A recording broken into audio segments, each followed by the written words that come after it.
Good evening, beloved children.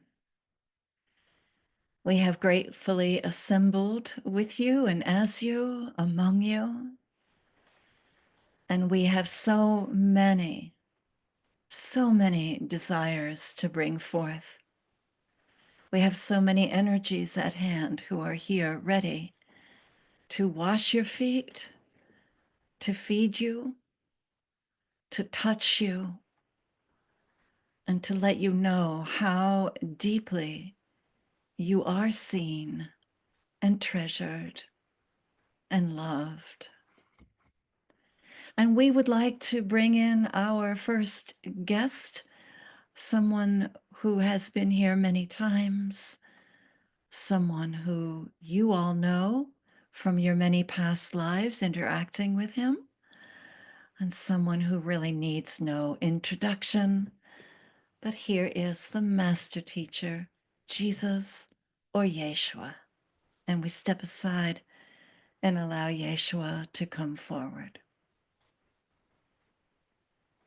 Oh, dear ladies, I am so grateful to be with you, my dear sisters, on this beautiful Thursday evening. I felt it important to let you know about something having to do with my human character, since we're all here talking about our humanness and how our humanness intersects with our divinity. I thought, well, it's about time that I take these dear friends of mine on a journey with me into my human past and give them a sense of what I enjoyed as a human being. Would it surprise you to know, dear ones, that I was what you would call a foodie? I adored food. I loved it. Is this a surprise to you? If you really read what has been written about me, the things that I have said, that which has survived, pay close attention. There's a lot about food, isn't there? Of course there is. Some of you are already thinking about the feeding of the 5,000. Some of you are thinking about the turning of the water into wine. Some of you are thinking about the Last Supper, about the bread and the wine. Somebody here is thinking about the coin that was found in the fish. Some of you are thinking about the breakfast that I cooked after my resurrection. There are so many stories that have been passed down through the generations that have to do with me and food. And why do you think that is, beloved ones? I loved food. I loved it. I have no shame in admitting that. I'm proud of the fact that I was grateful for the abundance of God's table. And I love food of any kind. I loved a dish of lentils. I loved a sweetbread. My mother had a way of cooking with vinegar and honey that was absolutely divine. And I kid you not, to put that in your vernacular. I am not kidding. That dish, and she would often do that with fish that we had caught, and we would bring that back and, oh, beg her, please, the vinegar and honey. And she would do such a beautiful job with that. It was so delicious. And there were things that she would do with figs and with raisins and with currants and kind of mash them together and make a delightful covering for the food and then bake it in the what you would call an oven. Oh, there were so many things that just tasted so good. And you see, I was a good Jewish boy. I was raised to enjoy my food and eat every single bite of it. Eat, eat, my mother would say to me. And so I would. I ate everything and I enjoyed every single bite.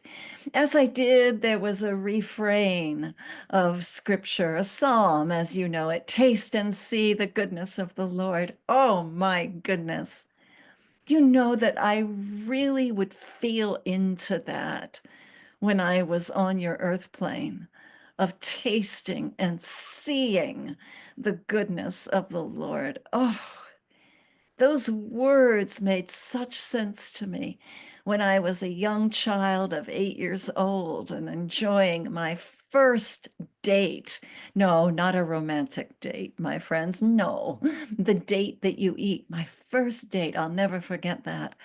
And tasting that and seeing it was such a joyful experience for me.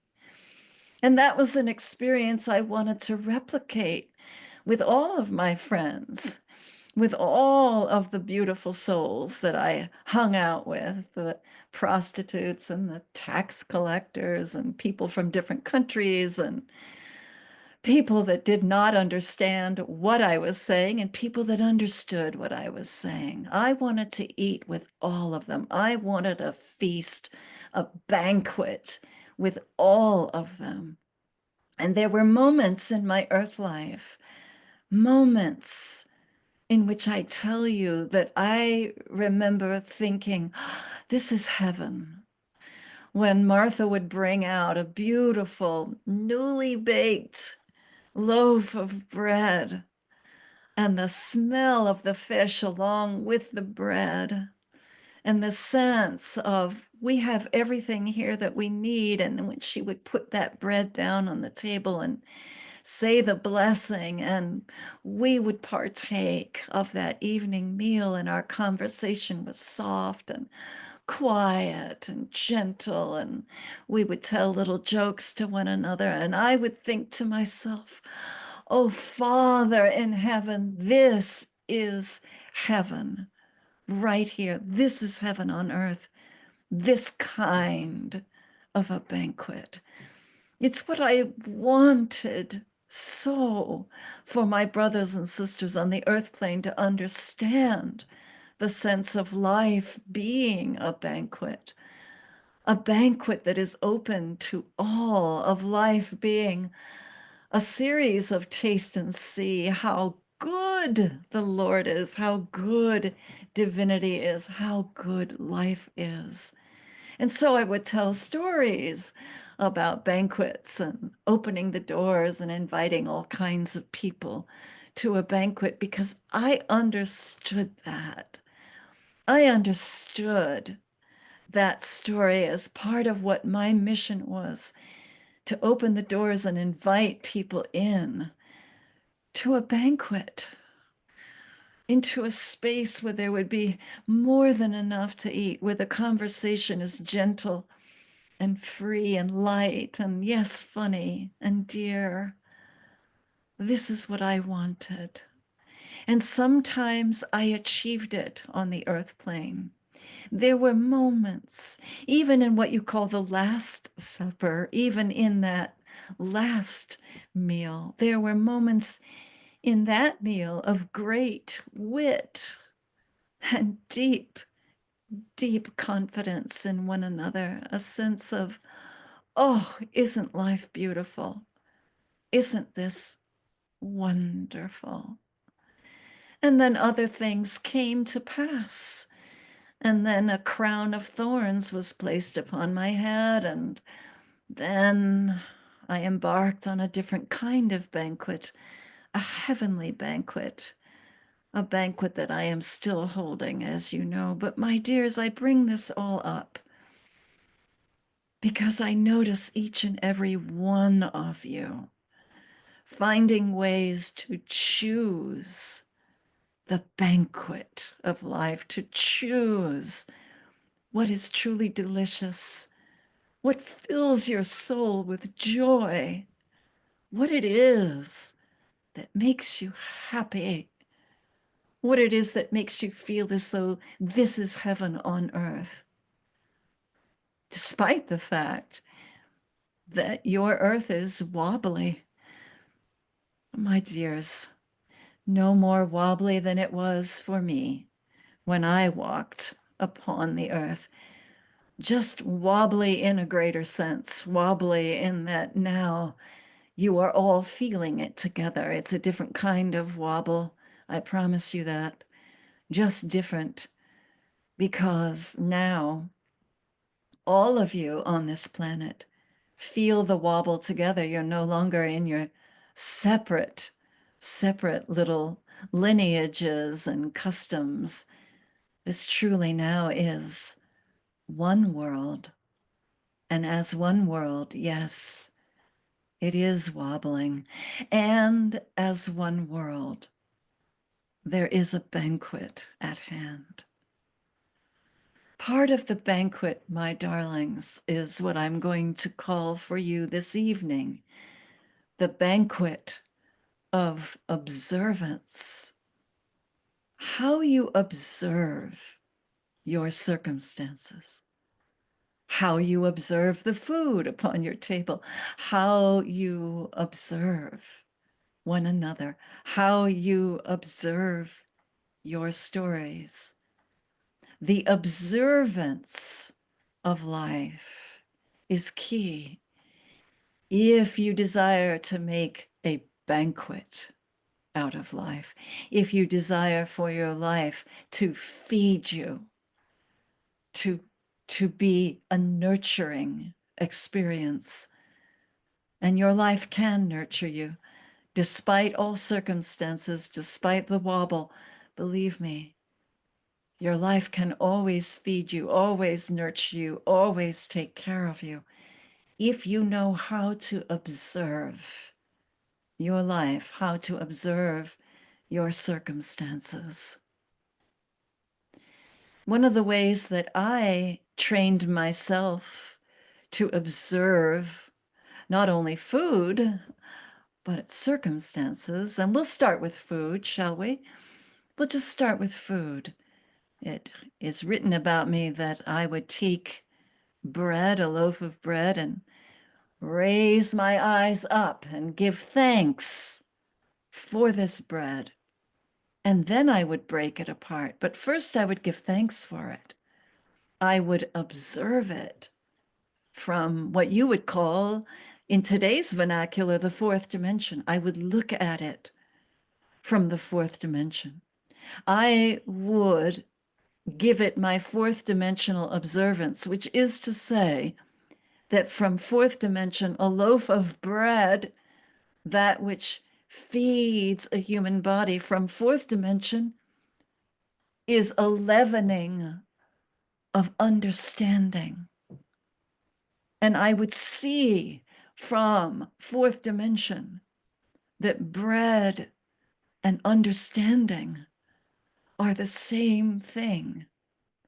And what would I do then? I would break apart that bread, willingly break apart my old understanding, break it apart and stand naively, innocently on new ground, waiting for a new understanding, a new fertile ground to emerge. The breaking apart of all food, whether it is earthly food or spiritual food, is quite important, isn't it? I see. Yes, I notice you're all thinking, nodding your heads. Yes, that's right. Our bodies have to break apart our food. Yes, that's right. We have to chew our food. Yes, that's right. We don't swallow things whole, do we? No.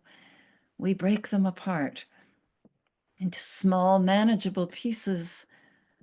And this is how we digest our food. And this is also how we alchemize and move our understanding. We take the understanding that we have and we break it apart. We allow that understanding to be broken. We allow a kind of confusion to set in. We allow questions to come in. Questions such as, why is this happening?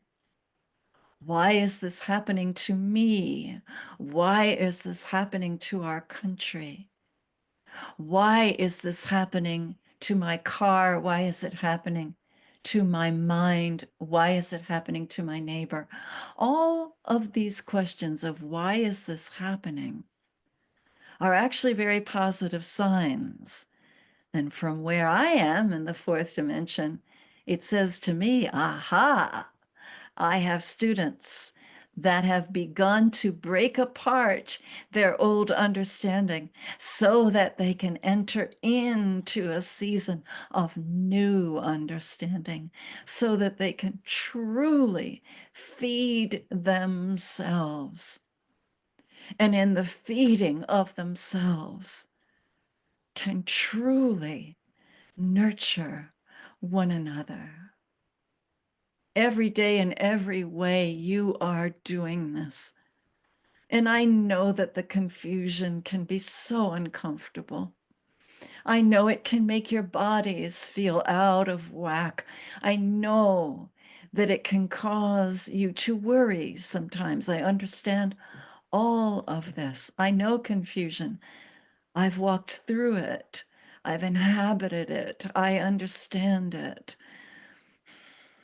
I had to in order to break apart my former understanding, you see. So I am very understanding of the confusion you feel. And from my point of view, it is actually a blessing in disguise. It means you are breaking apart a former understanding so that you may indoctrinate yourself into a brand new understanding.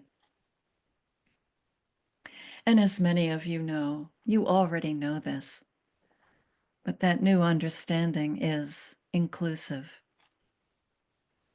In this new understanding, this new fertility, this new spiritual food, which never goes to waste, which never rots on the shelf, this new food, which is a part of an endless banquet to which we are all invited, this new food, well, it is our evolution. It is our ongoing, necessary growth.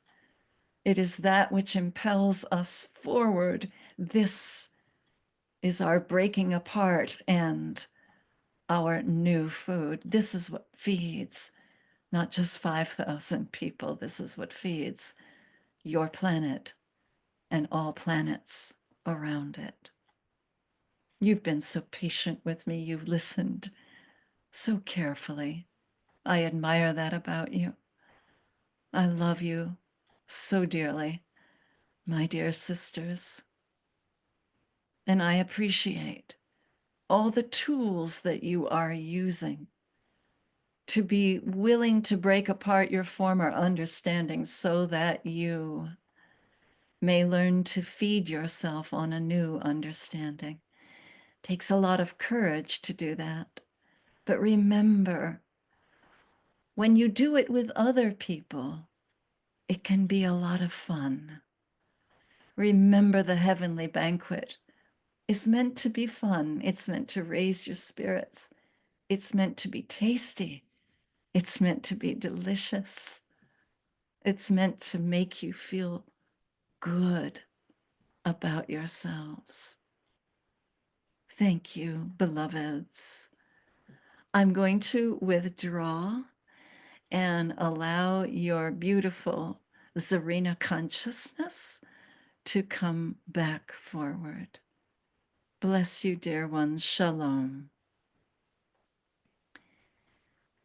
And this is your group soul, your group consciousness arena. And we wanted to thank the master teacher for bringing in such a beautiful lesson on food and alchemy and understanding and what it means to be confused on this earth plane as a bridge to our new understanding. We have several other people who would like to come in, and we're just waiting for them to organize themselves into a little ball. And so we understand now that someone who is familiar to you, Miss Tulip, would like to come in. And so we will step aside and allow Miss Tulip to come forward. My goodness, good evening. I thought she'd never let me in. Here I am. I'm so delighted to be with you all. I've met some of you before many times, and I don't mean just in this lifetime. I mean in many, many lifetimes.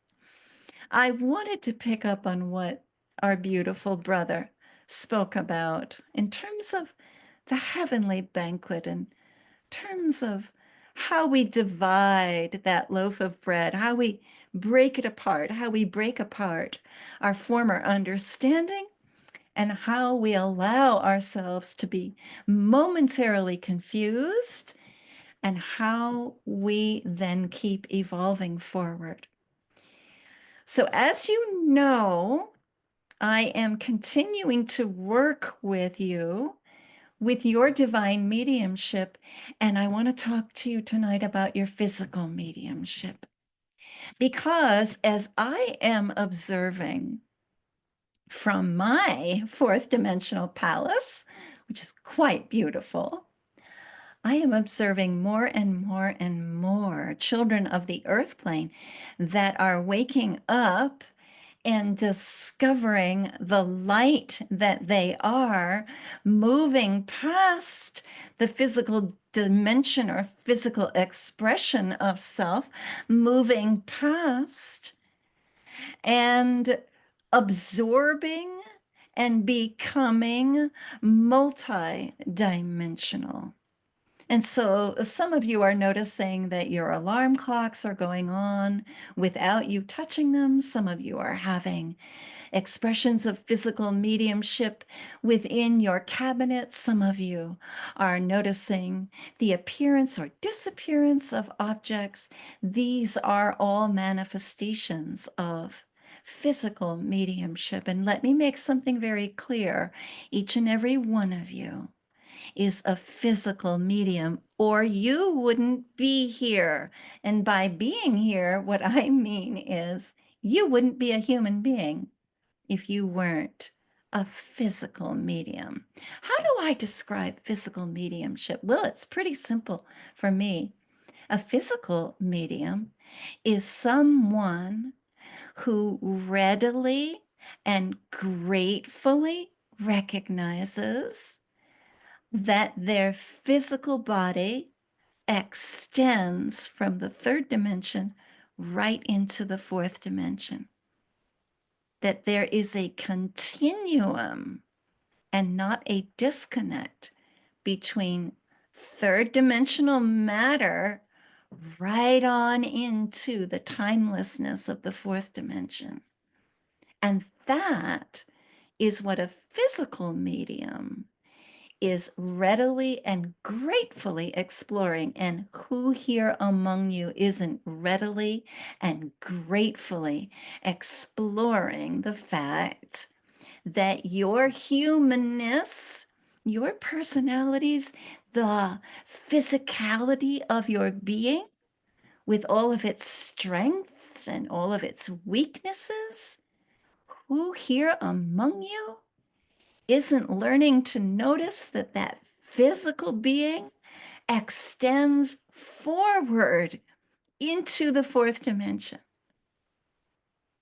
Because what I notice, dear ones, is that you all have moments in which you suddenly realize, my goodness, that's me all over. I think the Scarecrow said that in The Wizard of Oz. That's me all over. My goodness, that's me all over, all throughout consciousness. That's me in that rock.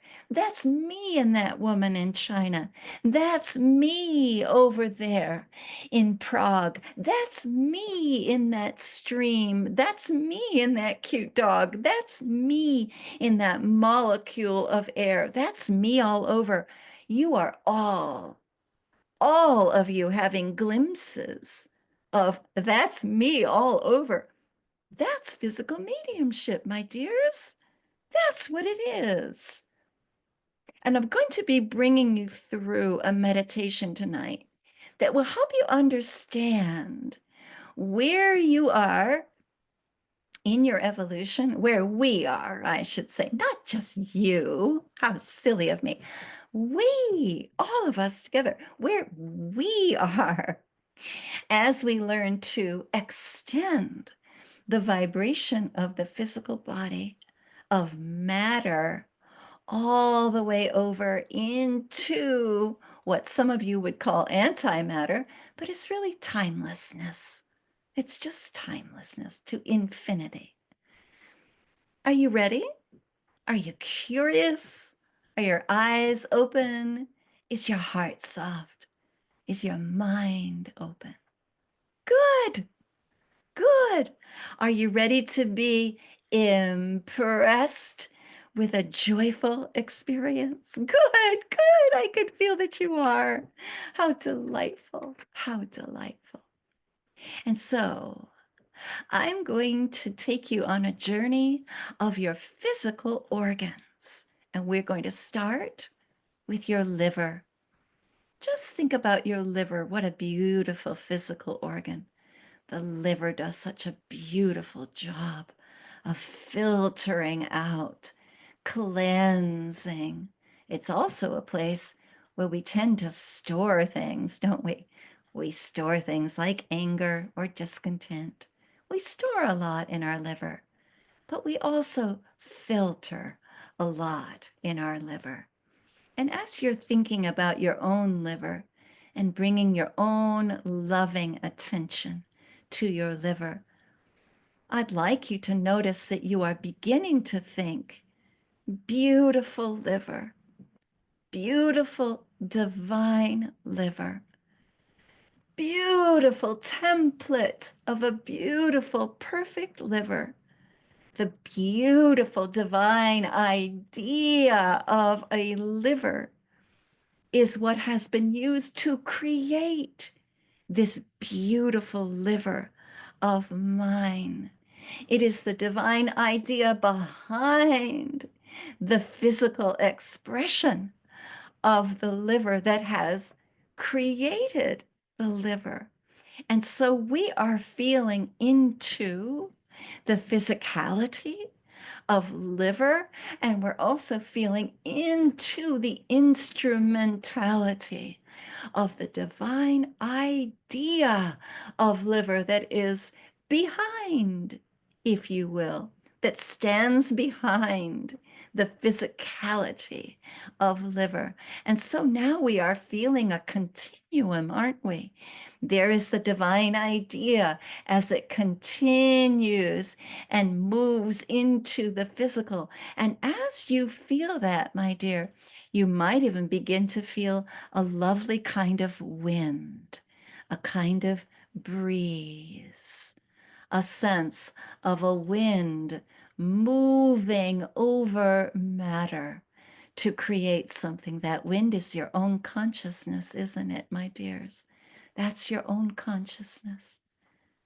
And now we see that the liver, which has this beautiful idea of divine, perfect liver behind it, is curious and ready to see where it moves forward and how does it continue. And we are going to let it do just that. We are saying to our liver, go ahead and move into the fourth dimension. Feel yourself expand. Feel the idea of divine liver, perfect liver, expanding now in fourth dimension. Feel and know that it is the idea of a divine liver that is now moving forward in fourth dimension.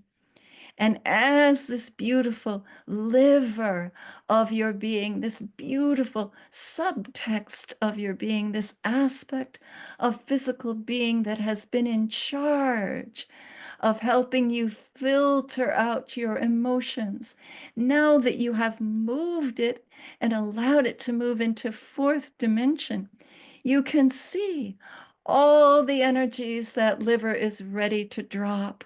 Oh, blessed ones, notice that liver is just dropping its anger, dropping its bitterness, dropping regret. It can't hold it.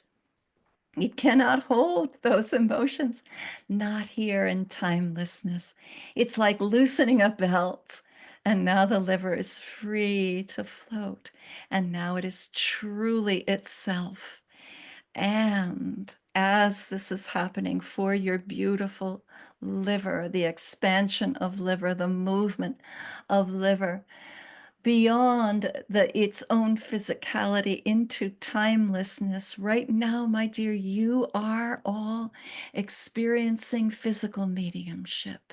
You are all experiencing this right here, right now. And we're going to allow the expansion to continue to matriculate. And yes, I did say matriculate, to graduate through the rest of your body. Where do you want this evolution to continue? Some of you are saying, my heart. Some of you are saying, my bladder. Some of you are saying, my intestines, my colon. Some of you are saying, my physical brain. Some of you are saying, the tendons in my hands and in my neck. Some of you are saying, my whole body. Let my whole body now move forward into the fourth dimension to experience itself as a divine template, a beautiful idea of body, of body. This is what physical mediumship means. It means to operate as third and fourth at the same time.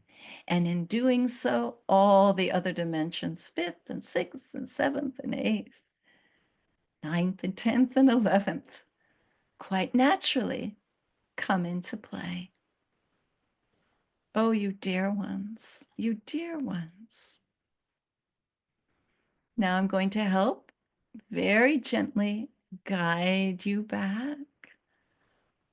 I want you to bring your physical hands to around where you imagine your liver to be. It doesn't matter if you're actually on your liver. All that matters is that you think your hands are on your liver. And as you bring your hands back to that third dimensional core of your liver, you're going to breathe very deeply into your three-dimensional liver and say, I am satisfied.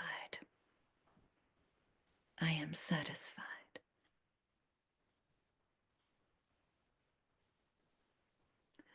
I am satisfied. I am satisfied. This is my heavenly banquet. This is what it means to break apart my former understanding. This is what it means to nurture myself, to feed myself, to allow myself to be the fullness of my radiant being. I am satisfied. I have eaten a full course meal. I am satisfied. I need never go hungry ever again. I am partaking of heavenly wisdom and a heavenly banquet. I have remembered that my physical body is actually an infinite body, and that my physical body extends infinitely in all directions.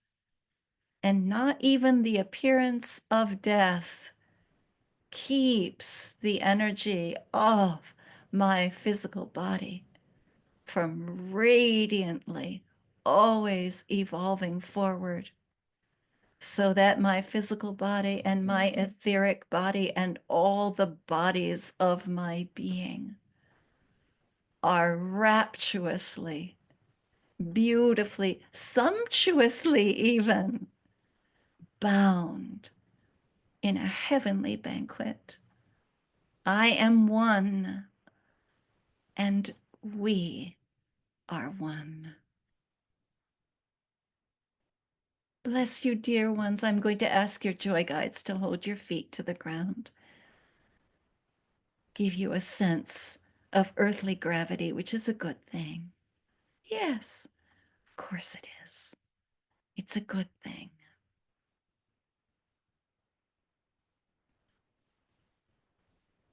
All right, dear ones. I'm going to step aside. I'm going to let your dear group consciousness, Serena, come back. I'll be right here helping you attune yourself. I'm not going anywhere.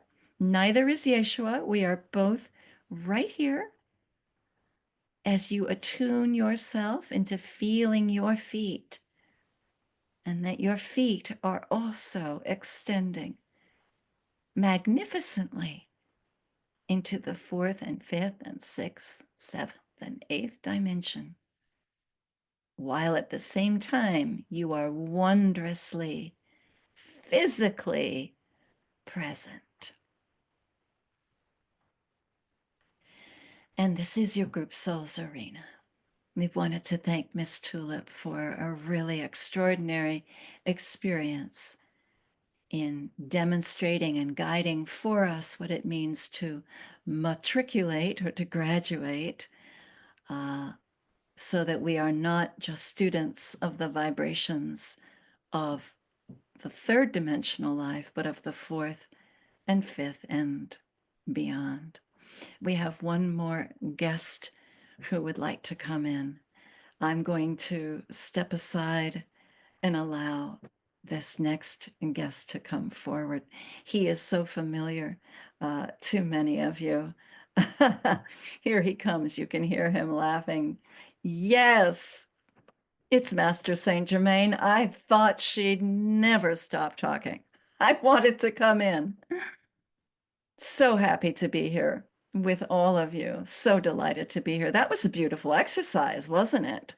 You know, I had a kind of understanding about that because my Earth life went on quite some time, quite beyond what many thought was physically possible. And I must tell you that what Miss Tulip was leading you in or guiding you in that experience of beginning to think of an organ of your body as extending forward indefinitely into space, well, that's something that I did, and I managed to keep my physical body going for quite some time.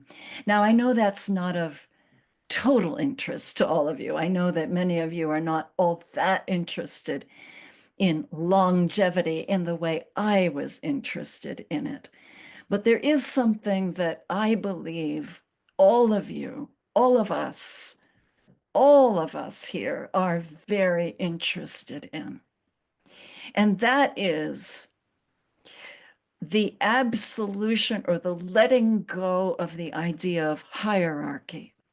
The idea that somehow some of us are special while other of us are not.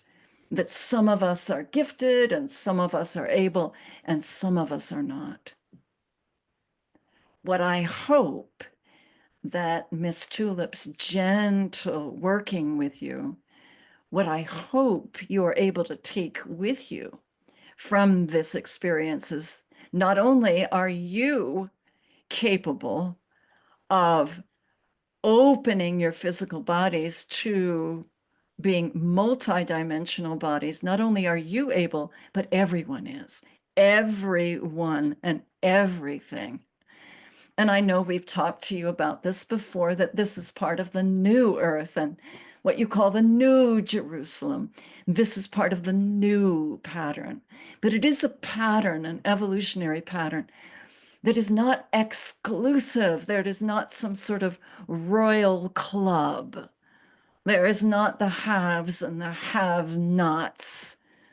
There are no yachts or palaces in the air or anything like that. This is a movement my dear, a movement that is greater than any of your political movements.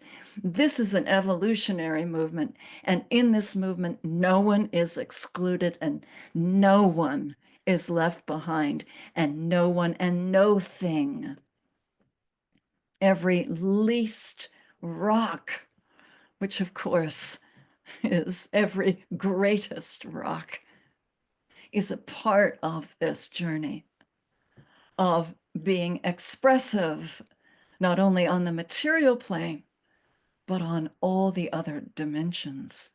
Can you feel how this would completely eradicate, get rid of, dissolve the disease of hierarchy, the disease of better than, the disease of the haves and the have-nots? Can you see what happens? I know you can. Some of you are already in the future looking at it. But if every single being opens to their fullest potential, realizing, yes, I am the kingdom, I am the queendom, and I am open on every single level of my being, that there is no such thing as a palace for some people and a poor little cave for others. No, we are all in the palace and we're all in the cave and we're all on all levels of being all together. This is why it is so important. When I hear you saying to one another, there is no hierarchy in the realm of spirit, I come running. I am so grateful to hear that. I think there they are. Those are my kids. Those are my kids. And I'm so proud of you.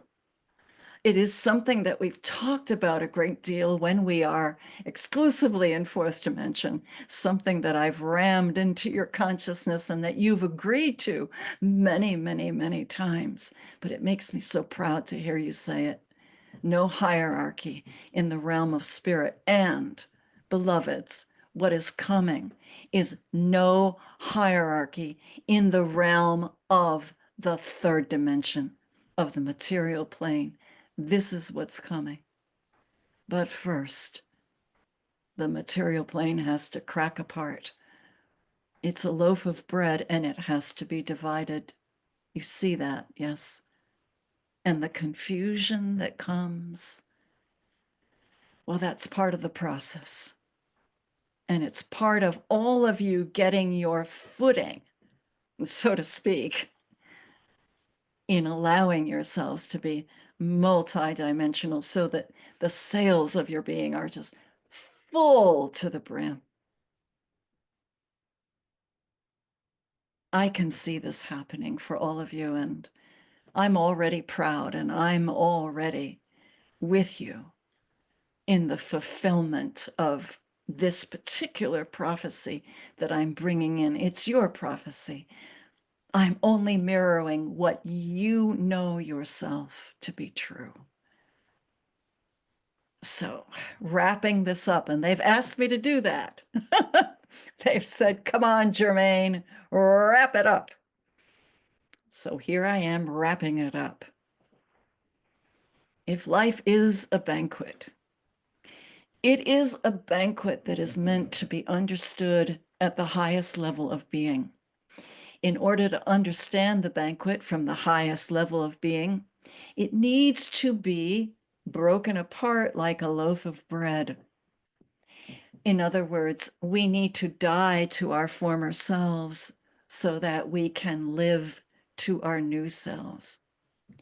As we break apart our former understanding, we will naturally experience confusion and wobble, to use some of your words there. But what follows that confusion is an extension, a natural extension, an evolution of the physical body so that it is completely spiritualized. And this is the next level of evolution for all of us. And aren't you glad you came here tonight? I am. I am so glad. Darlings, hugs and kisses to you all. There isn't one piece of the human experience that I haven't experienced. I lived a long time. You know, in your vernacular, I would say, honey, I've seen it all. And I have. I've seen it all and then some. And at the end of the day, it is still a beautiful life. It is still a beautiful experience, a magnificent experience. I'm proud to be your coach. I'm proud to be on the boat with you. I'm proud to be your companion. And I'm proud to say to all of you, you are the evolution. You are the next step forward. And we delight in you. Okay, Jermaine, exit stage right. And this is your group souls arena. We want to take this time to thank these beautiful teachers who have come. But we also want to take some time right now to thank ourselves, to thank our human personalities, to be willing to listen, to be willing to engage. And we want to thank our divinity for holding us so lovingly, with such tender, gentle observance. We want to thank the infinite dimensions that we are, that each and every one of us is. And so this is our moment to say thank you to ourselves. Thank you for the agreement to come in and be physical mediums, to live in a physical body as multidimensional beings. We give thanks to ourselves. We give thanks to ourselves for continuing to enjoy life. We give thanks to ourselves for optimism. We give thanks to ourselves for wrapping our arms around ourselves and taking such good care of ourselves. We give thanks to ourselves for our sense of humor. We give thanks to ourselves for our willingness to share our stories. We give thanks to all of ourselves for being. Bless you all. Now is the time to begin to feel that beautiful physical body, to feel your hands, to feel your feet, to remember that every single hair on the top of your head is counted and measured and loved, to remember that the universe is well aware of your eyelashes and your heartbeats because you are the universe, to remember this very oneness of being. And as you move through this liminal space, back in to that beautiful physicality, remember you are all of this and more. Namaste.